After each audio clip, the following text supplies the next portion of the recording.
প্ৰধানমন্ত্ৰীৰ বৈঠকৰ মাজলৈ खोया है। ऐसे सभी परिवारों के साथ मेरी पूरी संवेदनाएं हैं।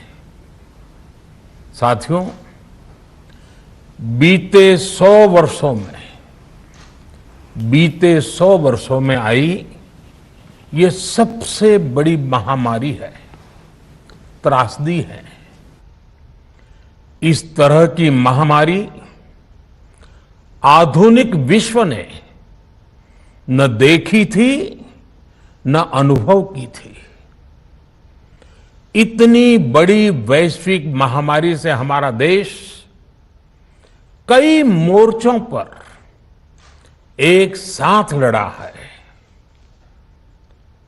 कोविड अस्पताल बनाने से लेकर आईसीयू बेड्स की संख्या बढ़ानी हो, भारत में वेंटिलेटर बनाने से लेकर टेस्टिंग लैब्स का एक बहुत बड़ा नेटवर्क तैयार करना हो, कोविड से लड़ने के लिए बीते 1.25 साल में ही देश में एक नया हेल्थ इंफ्रास्ट्रक्चर तैयार किया गया है। सेकंड वेव के दौरान अप्रैल और मई के महीने में भारत में मेडिकल ऑक्सीजन की डिमांड अकल्पनीय रूप से बढ़ गई थी। भारत के इतिहास में कभी भी इतनी मात्रा में मेडिकल ऑक्सीजन की जरूरत कभी भी महसूस नहीं की गई। इस जरूरत को पूरा करने के लिए युद्ध स्तर पर काम किया गया। सरकार के सभी तंत्र लगे। ऑक्सीजन रेल चलाई गई, एयरफोर्स के विमानों को लगाया गया, नौसेना को लगाया गया। बहुत ही कम समय में लिक्विड मेडिकल ऑक्सीजन के प्रोडक्शन में 10 गुना से ज्यादा बढ़ाया गया। दुनिया के हर कोने से, जहां कहीं से भी जो कुछ भी उपलब्ध हो सकता था उसको प्राप्त करने का भरसक प्रयास किया गया, लाया गया। इसी तरह जरूरी दवाओं के प्रोडक्शन को कई गुना बढ़ाया गया। विदेशों में जहां भी दवाइयां उपलब्ध हो वहां से उन्हें लाने में कोई कोर कसर बाकी नहीं छोड़ी गई।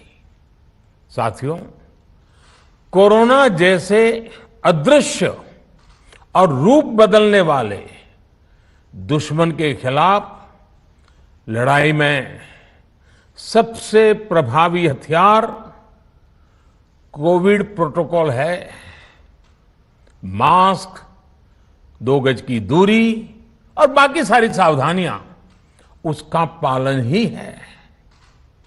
इस लड़ाई में वैक्सीन हमारे लिए सुरक्षा कवच की तरह है।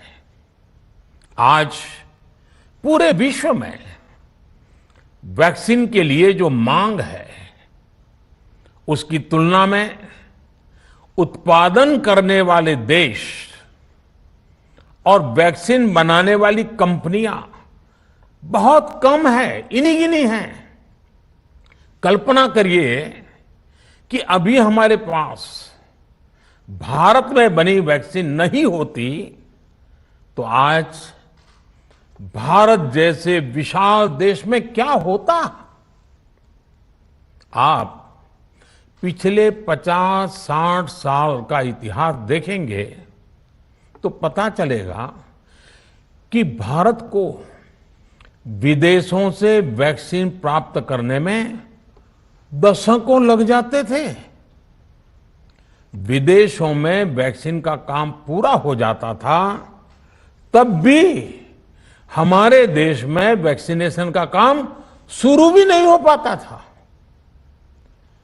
पोलियो की वैक्सीन हो, स्मॉल पॉक्स, जहां गांव में हम इसको चेचक कहते हैं, चेचक की वैक्सीन हो, हेपेटाइटिस बी की वैक्सीन हो, इनके लिए देशवासियों ने दशकों तक इंतजार किया था। जब 2014 में देशवासियों ने हमें सेवा का अवसर दिया, तो भारत में वैक्सीनेशन का कवरेज 2014 में भारत में वैक्सीनेशन का कवरेज सिर्फ 60% के आसपास था, 60% के आसपास था। और हमारी दृष्टि में ये बहुत चिंता की बात थी। जिस रफ्तार से भारत का टीकाकरण कार्यक्रम चल रहा था, उस रफ्तार से देश को 100% टीकाकरण कवरेज का लक्ष्य हासिल करने में करीब करीब 40 साल लग जाते हैं। हमने इस समस्या के समाधान के लिए मिशन इंद्रधनुष को लॉन्च किया। हमने तय किया कि मिशन इंद्रधनुष के माध्यम से युद्ध स्तर पर वैक्सीनेशन किया जाएगा और देश में जिसको भी वैक्सीनेशन की जरूरत है उसे वैक्सीन देने का प्रयास होगा। हमने मिशन मोड में काम किया और सिर्फ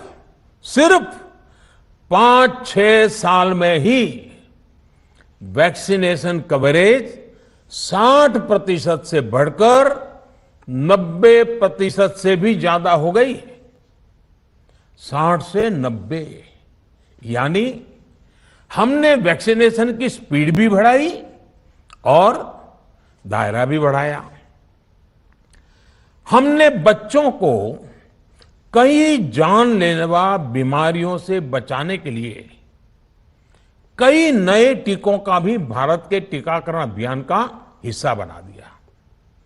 हमने इसलिए किया क्योंकि हमें हमारे देश के बच्चों की चिंता थी, गरीब की चिंता थी, गरीब के उन बच्चों की चिंता थी जिन्हें कभी टीका लग ही नहीं पाता था। हम 100% टीकाकरण कवरेज की तरफ बढ़ रहे थे कि कोरोना वायरस ने हमें घेर लिया। देश ही नहीं, दुनिया के सामने फिर पुरानी आशंकाएं घिरने लगी कि अब भारत कैसे इतनी बड़ी आबादी को बचा पाएगा। लेकिन साथियों, जब नीयत साफ होती है, नीति स्पष्ट होती है, निरंतर परिश्रम होता है, तो नतीजे भी मिलते हैं। हर आशंका को दरकिनार करके भारत ने 1 साल के भीतर ही एक नहीं बल्कि 2 made in India vaccine launch कर दी।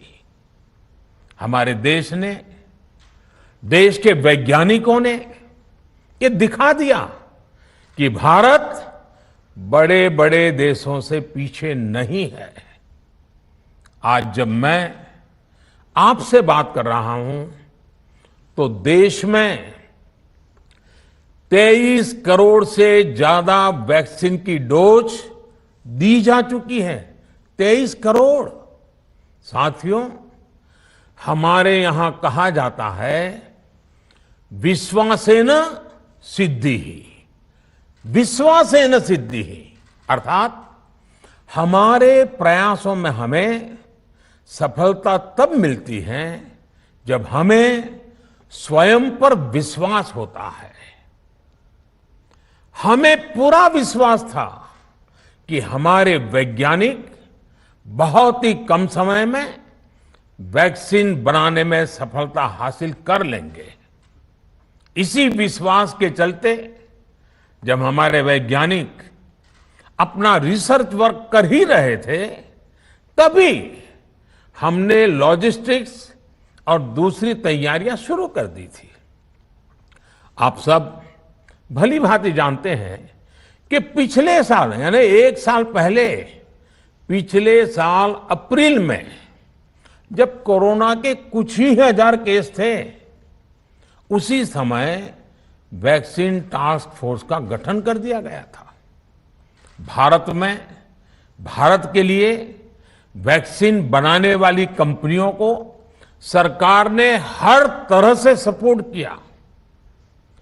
वैक्सीन निर्माताओं को क्लिनिकल ट्रायल में मदद की गई, रिसर्च और डेवलपमेंट के लिए जरूरी फंड दिया गया। हर स्तर पर सरकार उनके साथ कंधे से कंधा मिलाकर चली। आत्मनिर्भर भारत पैकेज के तहत मिशन कोविड सुरक्षा के माध्यम से भी उन्हें हजारों करोड़ रुपए उपलब्ध कराए गए। पिछले काफी समय से देश लगातार जो प्रयास और परिश्रम कर रहा है, उससे आने वाले दिनों में वैक्सीन की सप्लाई और भी ज्यादा बढ़ने वाली है। आज देश में 7 कंपनियां विभिन्न प्रकार की वैक्सीन का प्रोडक्शन कर रही है। 3 और वैक्सीन का ट्रायल भी एडवांस स्टेज पे चल रहा है। वैक्सीन की उपलब्धता बढ़ाने के लिए दूसरे देशों की कंपनियों से भी वैक्सीन खरीदने की प्रक्रिया को तेज किया गया है। इधर हाल के दिनों में कुछ एक्सपर्ट्स द्वारा हमारे बच्चों को लेकर भी चिंता जताई गई है। इस दिशा में भी 2 वैक्सीन का ट्रायल तेजी से चल रहा है। इसके अलावा अभी देश में एक नेजल वैक्सीन पर भी रिसर्च जारी है। इसे सिरिंज से न देकर नाक में स्प्रे किया जाएगा। देश को अगर निकट भविष्य में इस वैक्सीन पर सफलता मिलती है तो इससे भारत के वैक्सीन अभियान में और ज्यादा तेजी आएगी। साथियों, इतने कम समय में वैक्सीन बनाना अपने आप में पूरी मानवता के लिए बहुत बड़ी उपलब्धि है, लेकिन इसकी अपनी सीमाएं भी हैं।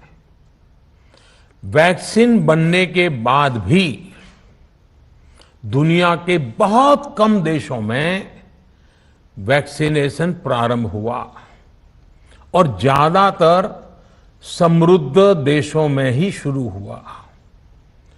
WHO ने वैक्सीनेशन को लेकर गाइडलाइंस दी। वैज्ञानिकों ने वैक्सीनेशन की रूपरेखा रखी और भारत ने भी जो अन्य देशों की बेस्ट प्रैक्टिसेस थी, विश्व स्वास्थ्य संगठन WHO के मानक थे, उसी आधार पर चरणबद्ध तरीके से वैक्सीनेशन करना तय किया। केंद्र सरकार ने मुख्यमंत्रियों के साथ हुई अनेकों बैठकों से जो सुझाव मिले, संसद के विभिन्न दलों के साथियों द्वारा जो सुझाव मिले, उसका भी पूरा ध्यान रखा। इसके बाद ही ये तय हुआ कि जिन्हें कोरोना से ज्यादा खतरा है उन्हें प्राथमिकता दी जाएगी।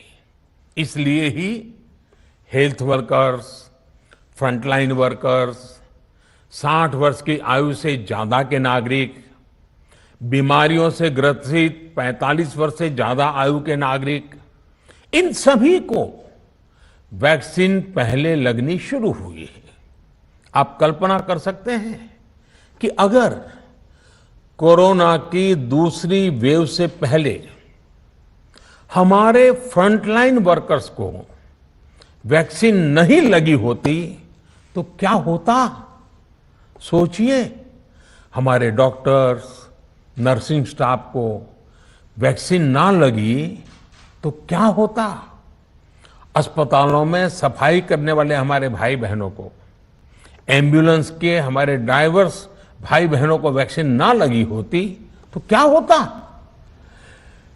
ज्यादा से ज्यादा हेल्थ वर्कर्स को वैक्सीनेशन होने की वजह से ही वो निश्चिंत होकर दूसरों की सेवा में लग पाए, लाखों देशवासियों का जीवन बचा पाए। लेकिन देश में कम होते कोरोना के मामलों के बीच केंद्र सरकार के सामने अलग अलग सुझाव भी आने लगे, भिन्न भिन्न मांगे होने लगी, पूछा जाने लगा सब कुछ भारत सरकार ही क्यों तय कर रही है, राज्य सरकारों को छूट क्यों नहीं दी जा रही है, राज्य सरकारों को लॉकडाउन की छूट क्यों नहीं मिल रही है, one size does not fit all जैसी बातें भी कही गई। दलील ये दी गई कि संविधान में चूंकि हेल्थ, आरोग्य प्रमुख रूप से राज्य का विषय है, इसलिए अच्छा है कि सब राज्य ही करें। इसलिए इस दिशा में एक शुरुआत की गई। भारत सरकार ने एक बृहद गाइडलाइन बनाकर राज्यों को दी ताकि राज्य अपनी आवश्यकता और सुविधा के अनुसार काम कर सके। स्थानीय स्तर पर कोरोना कर्फ्यू लगाना हो, माइक्रो कंटेनमेंट जोन बनाना हो, इलाज से जुड़ी व्यवस्थाएं हो, भारत सरकार ने राज्यों की इन मांगों को स्वीकार किया। साथियों, इस साल 16 जनवरी से शुरू होकर अप्रैल महीने के अंत तक भारत का वैक्सीनेशन कार्यक्रम मुख्यतः केंद्र सरकार की देखरेख में ही चला। सभी को मुफ्त वैक्सीन लगाने के मार्ग पर देश आगे बढ़ रहा था। देश के नागरिक भी अनुशासन का पालन करते हुए अपनी बारी आने पर वैक्सीन लगवा रहे थे। इस बीच कई राज्य सरकारों ने फिर कहा कि वैक्सीन का काम डिसेंट्रलाइज किया जाए और राज्यों पर छोड़ दिया जाए। तरह तरह के स्वर उठे, जैसे कि वैक्सीनेशन के लिए एज ग्रुप क्यों बनाए गए। दूसरी तरफ किसी ने कहा कि उम्र की सीमा आखिर केंद्र सरकार ही क्यों तय करे। कुछ आवाजें तो ऐसी भी उठी कि बुजुर्गों का वैक्सीनेशन पहले क्यों हो रहा है।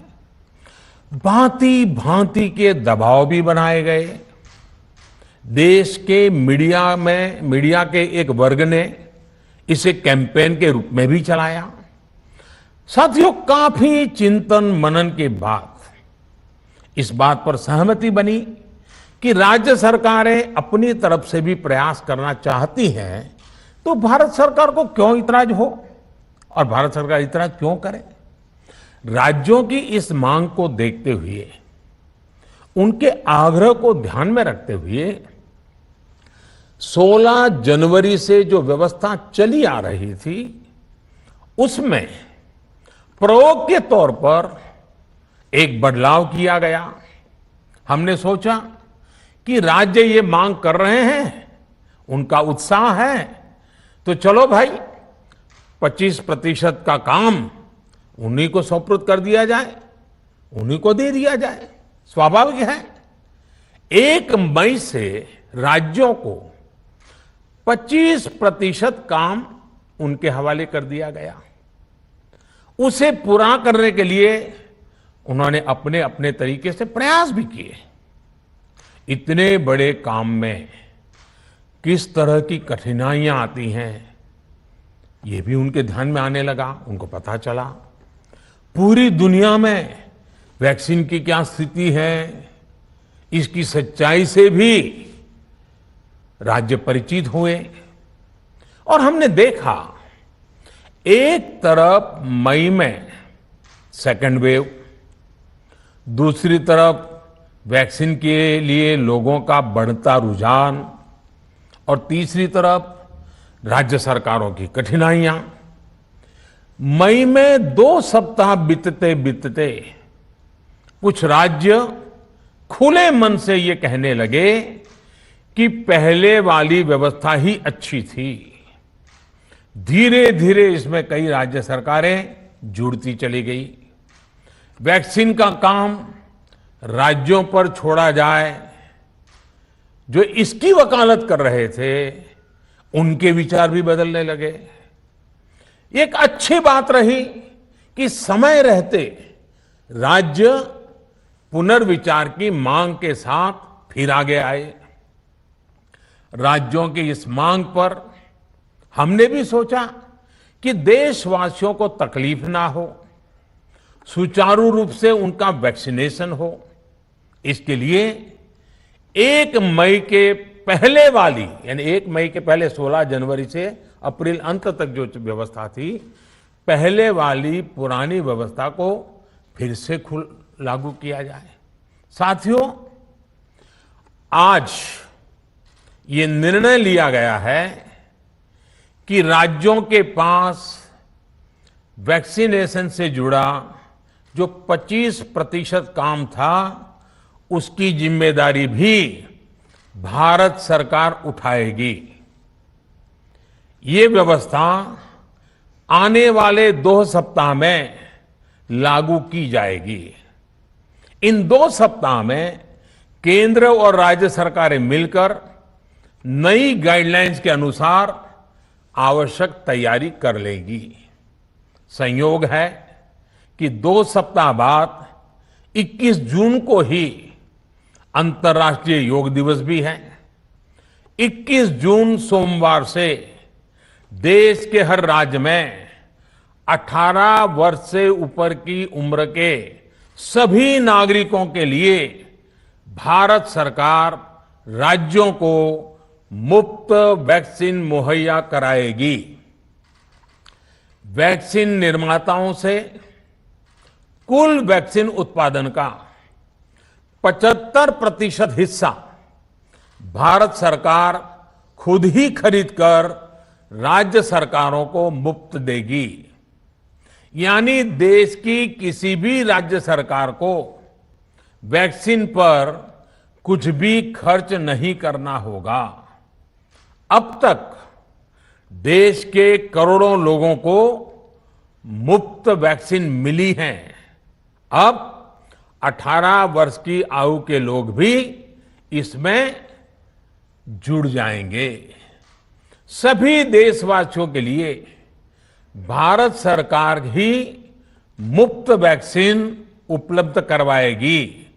गरीब हो, निम्न मध्यम वर्ग हो, मध्यम वर्ग हो या फिर उच्च वर्ग, भारत सरकार के अभियान में मुफ्त वैक्सीन ही लगाई जाएगी। हां, जो व्यक्ति मुफ्त में वैक्सीन नहीं लगवाना चाहते, प्राइवेट अस्पताल में वैक्सीन लगवाना चाहते हैं, उनका भी ध्यान रखा गया है।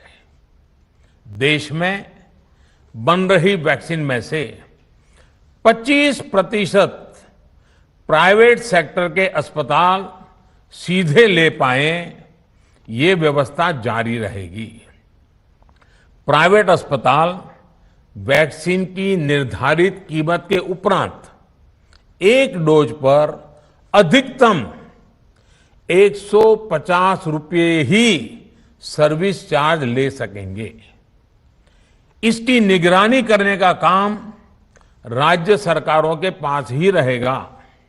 साथियों, हमारे शास्त्रों में कहा गया है, प्राप्य आपदम न व्यथते कदाचित,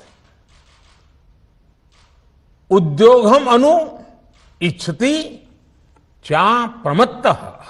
अर्थात विजेता आपदा आने पर उससे परेशान होकर हार नहीं मानते, बल्कि उद्यम करते हैं, परिश्रम करते हैं और परिस्थिति पर जीत हासिल करते हैं। कोरोना से लड़ाई में 130 करोड़ से अधिक भारतीयों ने अभी तक की यात्रा आपसी सहयोग, दिन रात मेहनत करके तय की है। आगे भी हमारा रास्ता हमारे श्रम और सहयोग से ही मजबूत होगा। हम वैक्सीन प्राप्त करने की गति भी बढ़ाएंगे और वैक्सीनेशन अभियान को भी और गति देंगे। हमें याद रखना है कि भारत में वैक्सीनेशन की रफ्तार आज भी दुनिया में बहुत तेज है, अनेक विकसित देशों से भी तेज है। हमने जो टेक्नोलॉजी प्लेटफॉर्म बनाया है कोविन, उसकी भी पूरी दुनिया में चर्चा हो रही है। अनेक देशों ने भारत के इस प्लेटफॉर्म को इस्तेमाल करने में रुचि भी दिखाई है। हम सब देख रहे हैं कि वैक्सीन की एक एक डोज कितनी महत्वपूर्ण है। हर डोज से एक जिंदगी जुड़ी हुई है। केंद्र सरकार ने ये व्यवस्था भी बनाई है कि हर राज्य को कुछ सप्ताह पहले ही बता दिया जाएगा कि उसे कब कितनी डोज मिलने वाली है। मानवता के इस पवित्र कार्य में वाद विवाद और राजनीतिक छींटाकशी से ऐसी बातों को कोई भी अच्छा नहीं मानता है। वैक्सीन की उपलब्धता के अनुसार पूरे अनुशासन के साथ वैक्सीन लगती रहे, देश के हर नागरिक तक हम पहुंच सके, ये हर सरकार, हर जनप्रतिनिधि, हर प्रशासन की सामूहिक जिम्मेदारी है। प्रिय देशवासियों, टीकाकरण के अलावा आज एक और बड़े फैसले में, उस फैसले से मैं आपको अवगत कराना चाहता हूं। पिछले वर्ष जब कोरोना के कारण लॉकडाउन लगाना पड़ा था, तो प्रधानमंत्री गरीब कल्याण अन्न योजना के तहत 8 महीने तक 80 करोड़ से अधिक देशवासियों को मुफ्त राशन की व्यवस्था हमारे देश ने की थी।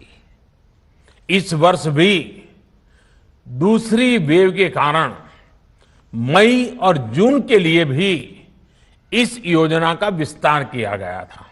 आज सरकार ने फैसला लिया है कि प्रधानमंत्री गरीब कल्याण अन्न योजना को अब दीपावली तक आगे बढ़ाया जाएगा। महामारी के इस समय में सरकार गरीब की हर जरूरत के साथ उसका साथी बनकर खड़ी है। यानी नवंबर तक 80 करोड़ से अधिक देशवासियों को हर महीने तय मात्रा में मुफ्त अनाज उपलब्ध होगा। इस प्रयास का मकसद यही है कि मेरे किसी भी गरीब भाई बहन को, उसके परिवार को भूखा सोना ना पड़े। साथियों, देश में हो रहे इन प्रयासों के बीच कई क्षेत्रों से वैक्सीन को लेकर भ्रम और अफवाहों की जानकारी चिंता बढ़ाती है। ये चिंता भी मैं आपके सामने व्यक्त करना चाहता हूं। जब से भारत में वैक्सीन पर काम शुरू हुआ, तभी से कुछ लोगों द्वारा ऐसी बातें कही गई जिससे आम लोगों के मन में शंका पैदा हो।